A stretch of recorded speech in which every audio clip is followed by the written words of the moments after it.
Hello, and welcome to another episode of Marketers of the Universe. My name is Tom Inniss, and I am the Content Marketing Manager here at Brew Digital. And I'm joined today by ShinRoo Chao, our Senior SEO Manager, and Rich Harper, the Head of Digital Marketing here at Brew Digital. Today, we are looking at one of the latest hot buzzwords, AIO, AI Optimization, and asking whether or not it is an evolution of SEO or if it is just something everybody's hyping up because it has AI in the title. Let's dive straight into it. So cue the music.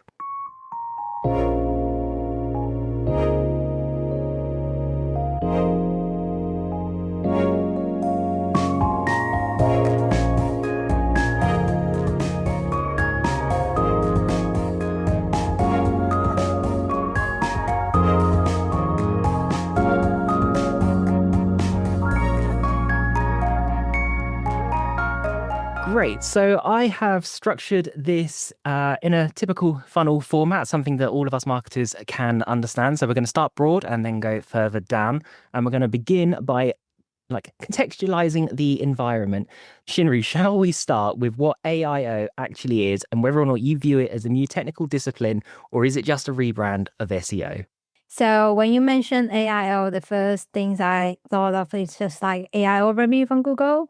But there's a lot of terms just like AEO, GEO, so everything about AI search things.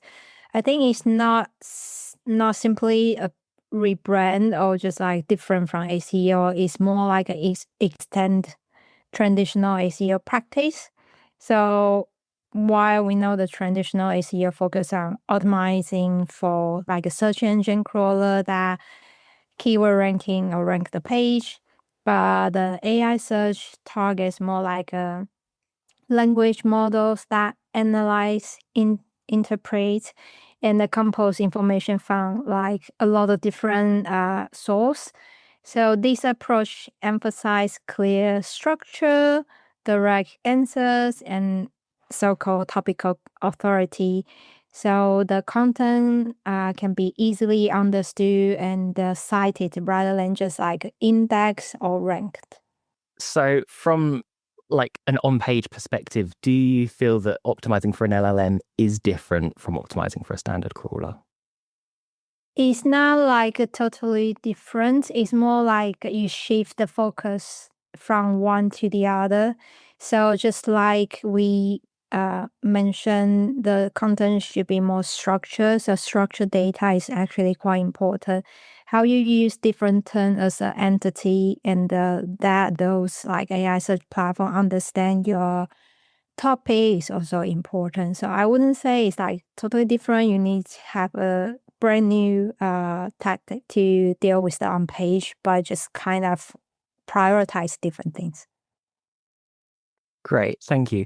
And Rich, I'm going to come to you for this because this is something you've sort of been banging on about for a little while now. And it's the shift away from people searching using keywords and moving instead to asking chatbots or even watching things on TikTok. In your mind, do you feel that that era of the 10 blue links that you see on a search engine result page, is that psychologically over for the consumer? There is certainly a shift in behavior. I don't think we have seen the era of the 10 blue links completely being over. Interestingly, a study came out this week at MP Digital or Neil Patel, basically asking ChatGPT users whether or not people were now starting to utilize ChatGPT as one LLM for search over Google. And what they found basically was no, still overwhelmingly in favor. I think the numbers we're talking like high 80% people still use Google for search. And interestingly, from a SEO perspective, we have to consider how if Google still dominates the search landscape, and although there are a growing number of, let's call them searches on LLM platforms, they are still nowhere near the size of the searches that happen on a daily basis on Google. And Google trains its own AI based on its search data. It uses fan queries to do millions of Google searches at one point in time to then inform its own AI. So if companies are not still prioritizing SEO and trying to chase a new a new coined phrase, fundamentally they're missing out big time in terms of traffic. Well, that actually leads me nicely on to a different study that Reuters Institute released last week, I believe, and they found that organic Google traffic dropped by 33% last year in the US. So I was wondering whether or not they are missing out on this traffic. If Google is still the predominant search engine, sure, but I don't think we can say that it is driving traffic in that same way now.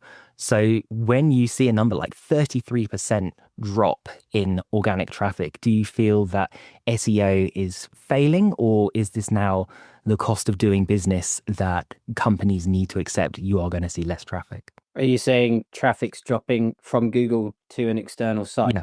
So Google is now referring 33% less traffic organically to websites. Yeah.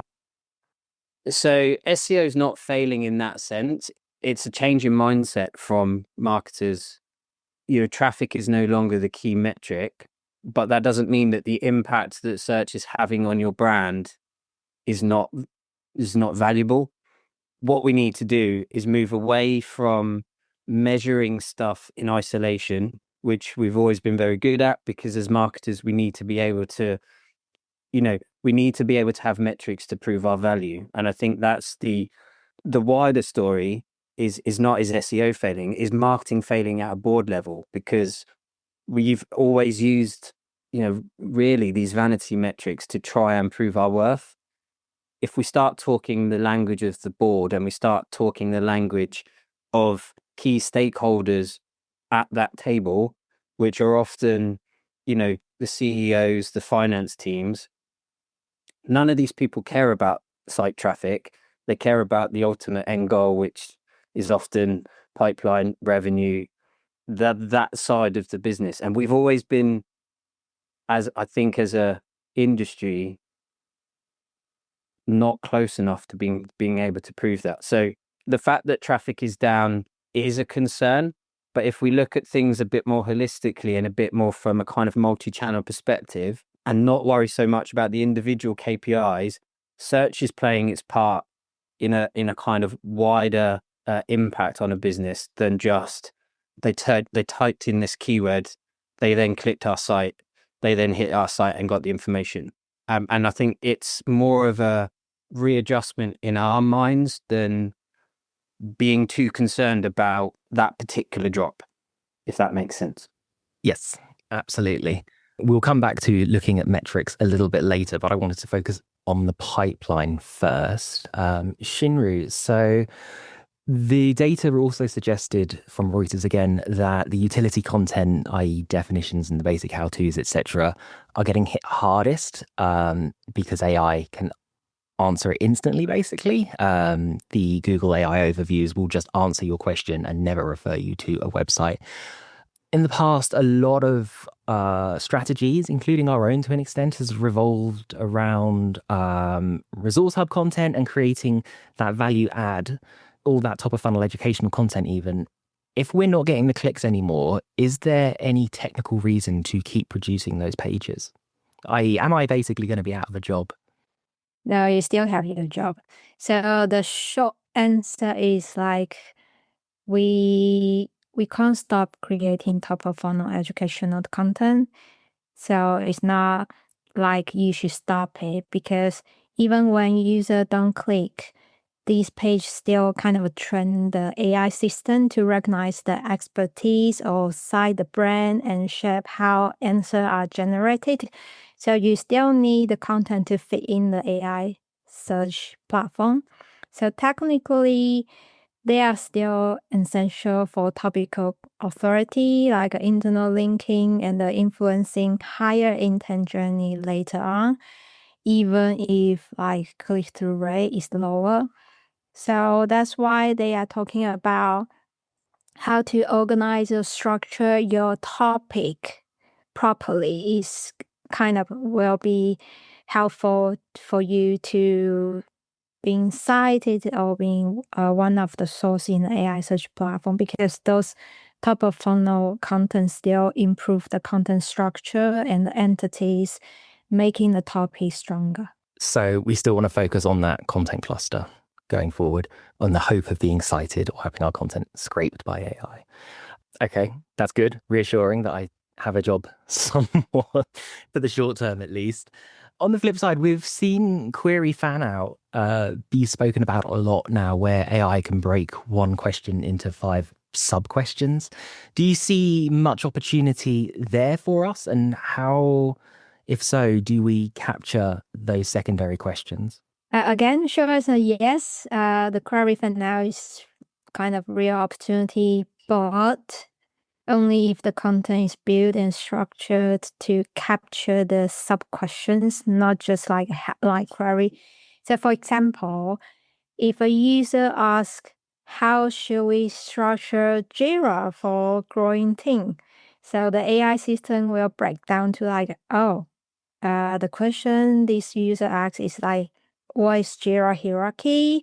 How to do the epic story or task, and what problem actually occur at scale, and what's the best practice for it, and any tool can help.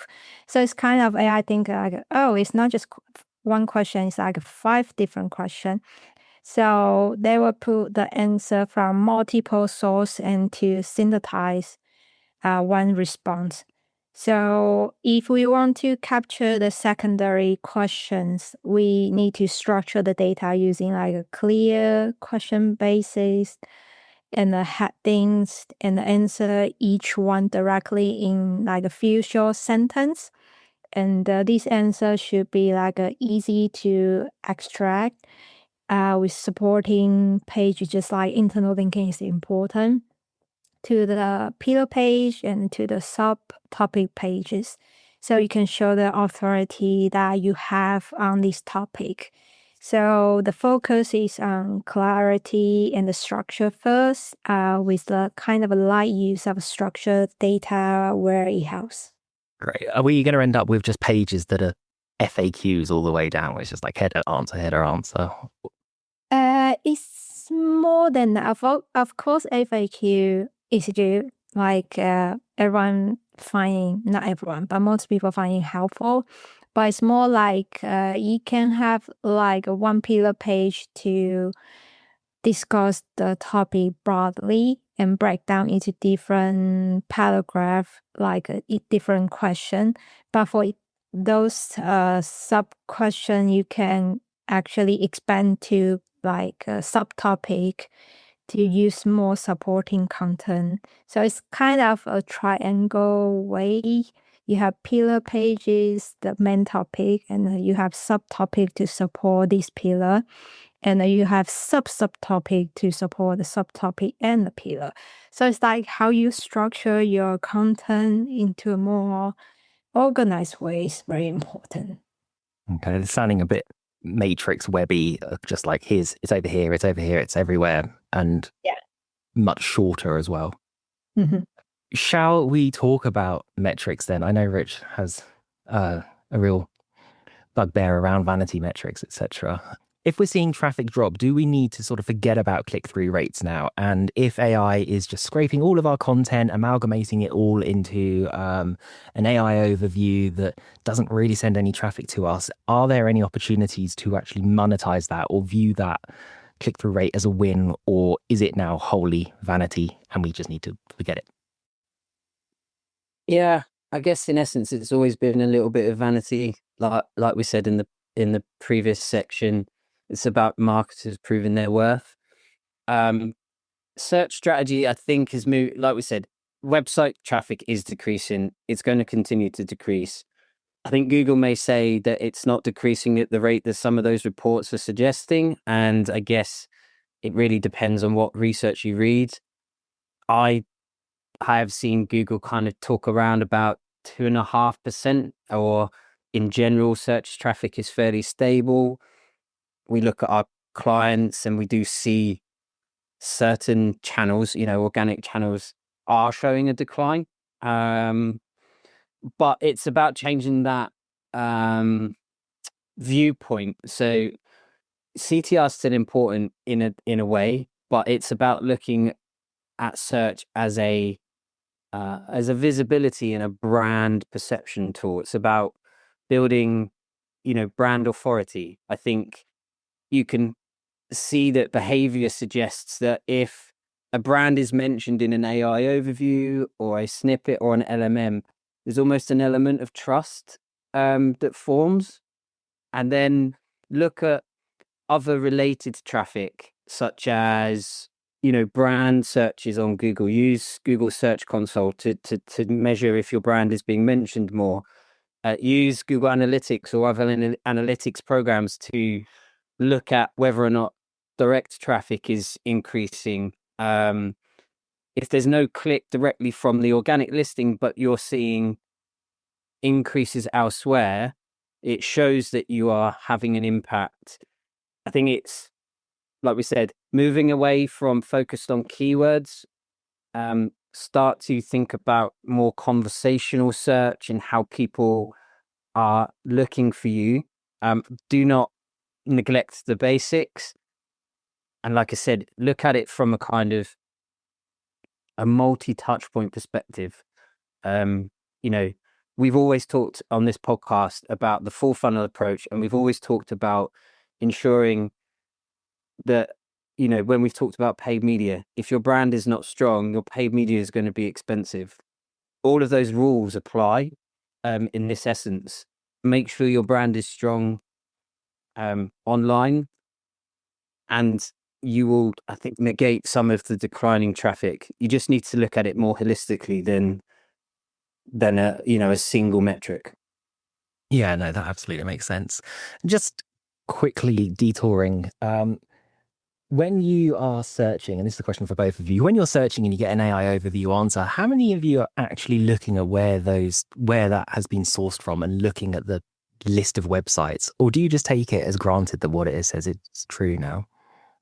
It depends on what platform I'm in. If I'm in ChatGPT, it doesn't necessarily always cite the answer. So I kind of go, if ChatGPT tells me that that's what it is, then that is what it is.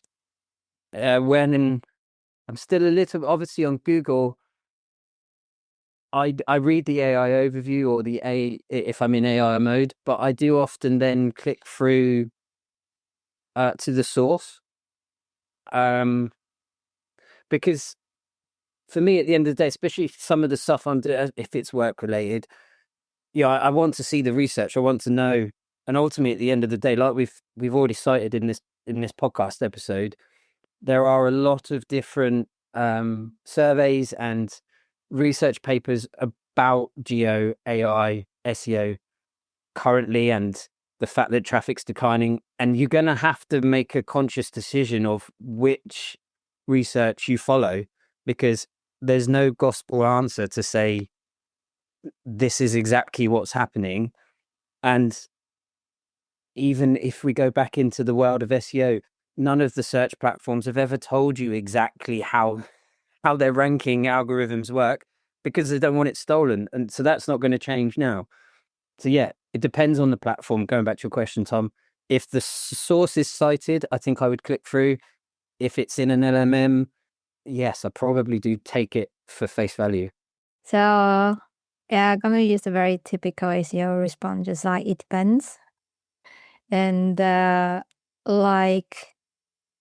example, if I search in ChatGPT, I sometimes use the same prompts in Google Gemini or Perplexity. I just kind of test different search platform and see what answer they give me, and how they structure their answer differently.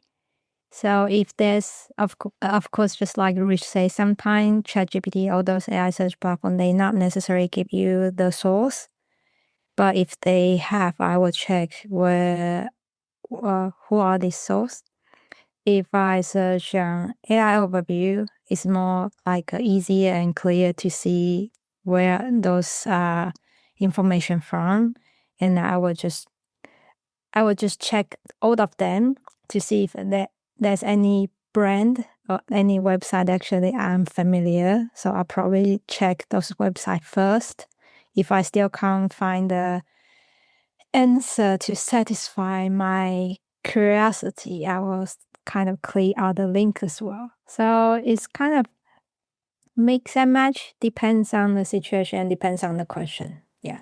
Yeah, and I think that's probably the best way to take it now. I, from experience, have found that taking LLMs at their word is a big risk. I've used it to build my smart home, and the amount of times I've had to basically start again because it's reassured me that something works if you just type this in and then it just wipes everything is horrifying and perhaps indicative of why I should just learn to code rather than vibe code my way through life. But yeah, I feel that is probably the way that most people are approaching it now. So it's from a brand and from a business perspective, I think it's definitely a challenge to know how effective the content you're creating is in driving traffic to your website now. But as we've said, click-through rates perhaps don't matter as much.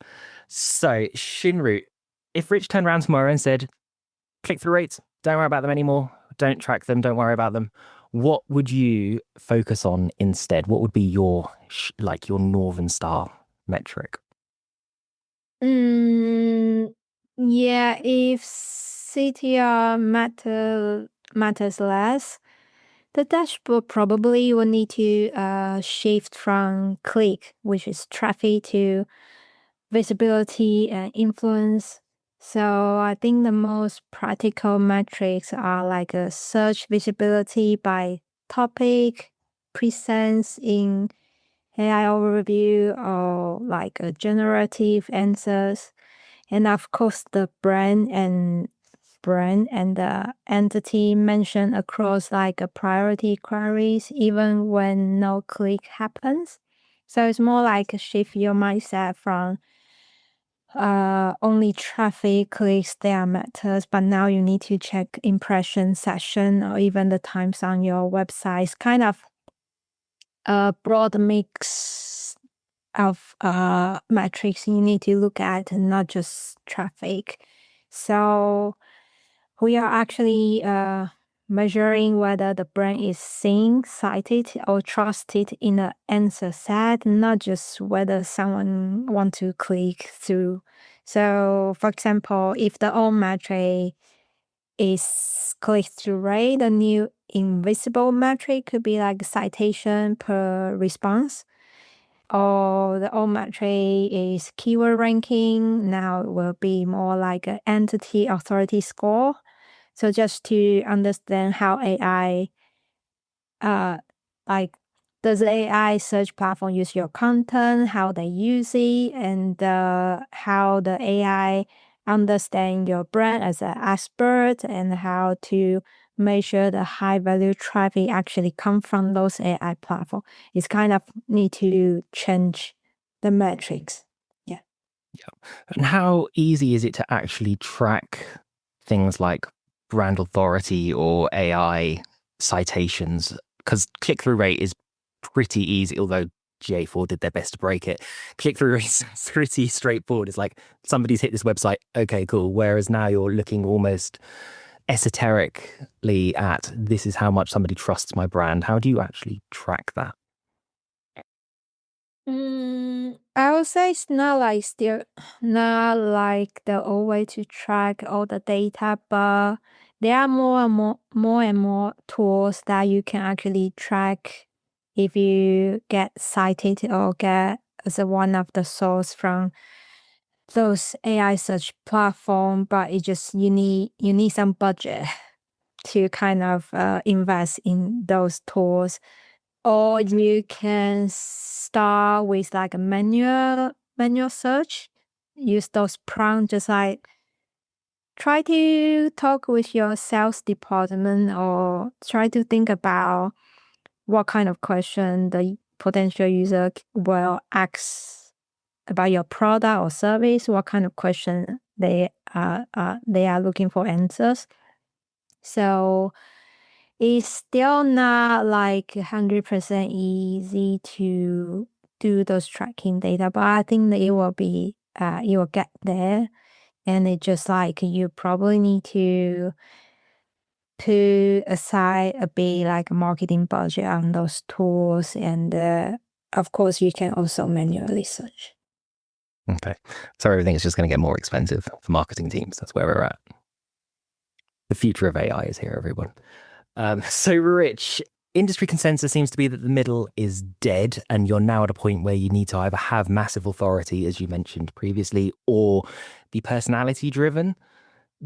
Does our marketing strategy, and when I say our, I mean holistically as an industry, does it need to pivot away from content volume and instead look at building famous experts? Yeah, I would think aim for quality over volume, rather than pinpointing specifically around personalities. You know, from a social perspective, yes, there's obviously a big kind of push to have personal brands within organizations, and the social platforms are doing their best to push down brand pages within the algorithms in favor of personalities. But, you know, when we're talking about search, focus on high quality content, invest in that authoritative informational content. You know, do you have voices in your business, in your industry that are trustworthy? You know, are they seen as thought leaders? Try your best to make that content as unique as possible, or at least from a viewpoint. Like, have an opinion on stuff. You don't need to just regurgitate the same crap that everyone else is saying. You know, if you're going to be authoritative on something, that means you have an opinion, and make sure you voice that opinion. Don't just, you know, follow the crowd. Yes, from a technical perspective, you know, Shinru's already mentioned about FAQs and structured content, but let's not go back 20 years and flood the internet full of crap because we think that's how the platforms are best going to retrieve our content. I've already seen, I think, articles and, you know, those black hat SEO techniques coming back in with people creating invisible pages just for LLM citation and stuff like that. Let's not start going back down that track. You know, the platforms will soon smart up to it if they hadn't already. They want to be driving content. You know, Google wants to be putting content in front of its users that is of high value. So it's in our best interests to be creating stuff that is high quality. And I think volume is just spam, isn't it? We've spammed the internet for so long.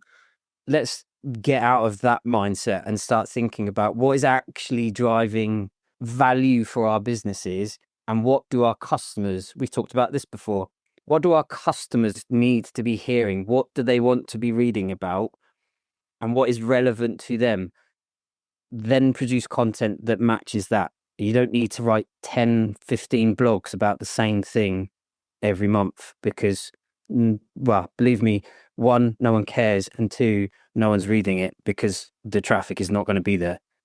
So yeah, if that's one takeaway, stop producing crap, start focusing on value. I mean, that's the title. That should be the title of the episode, but we'll keep it a little bit more podcast syndication friendly. But yeah, just thinking back on everything you've said, it's like, God, SEO really ruined the internet, didn't it? And sorry, ShinRoo, but you and your ilk, you made such a miserable experience. Right. So, Content people ruined it, Tom. No, you should say it's not content people, it's the search engine actually ruined. Yeah. the monetization of the internet. We actually just got that fundamentally wrong at the start, but that is a topic for another podcast, because I could talk for hours about that.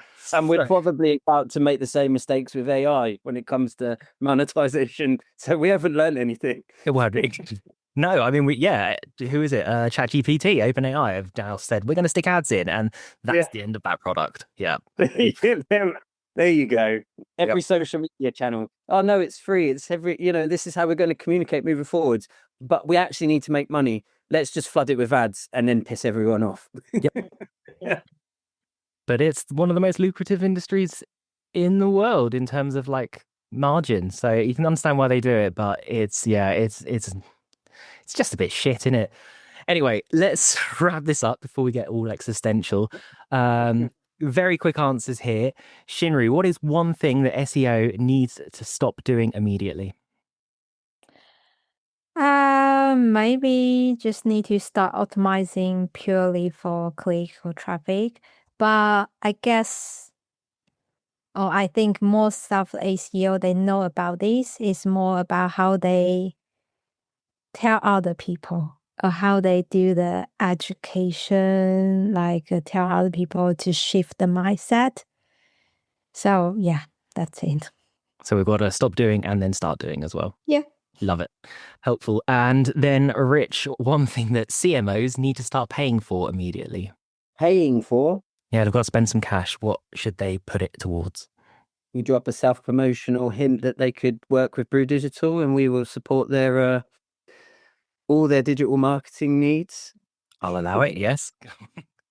One thing they need to start paying for immediately. I think invest in proper attribution modeling. If it was down to me, if I was a CMO and you want to know how marketing is driving influence in a business, let's stop looking at last click attribution and first click attribution. Let's invest properly in attribution modeling that shows what is directly driving revenue from marketing activity and what is influencing revenue from marketing activity, because that will help us have more authority at board level. A very thoughtful answer. I like it. And finally, to come back to the top, is AIO the death of SEO, or is it just its graduation? Rich, we'll start with you. I just hate the coining of new acronyms.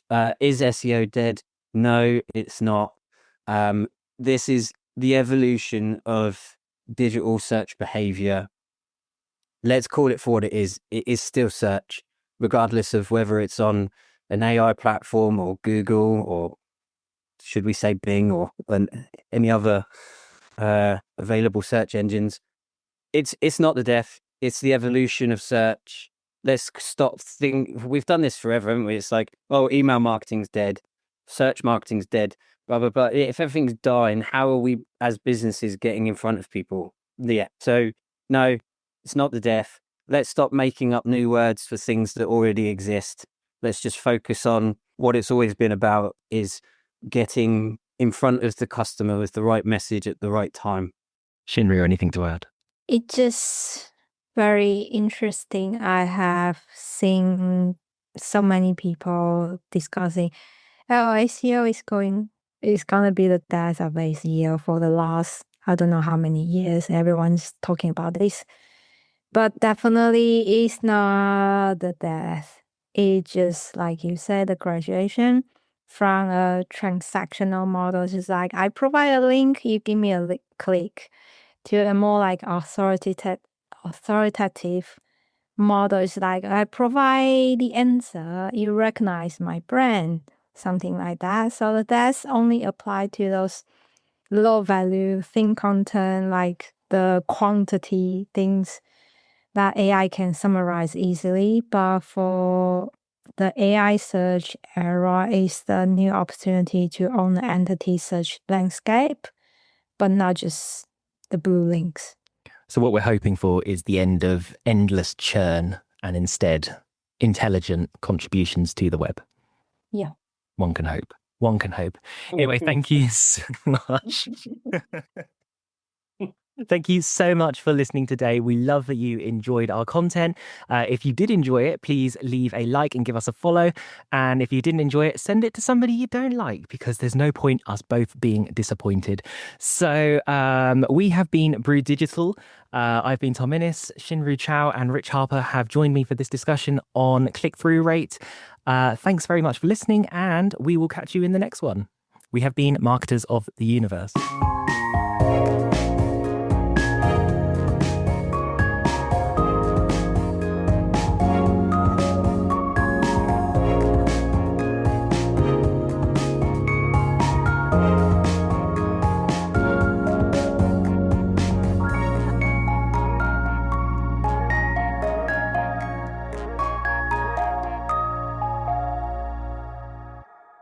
with Masters as a Universe coming back this year as well, can we like leverage that somehow?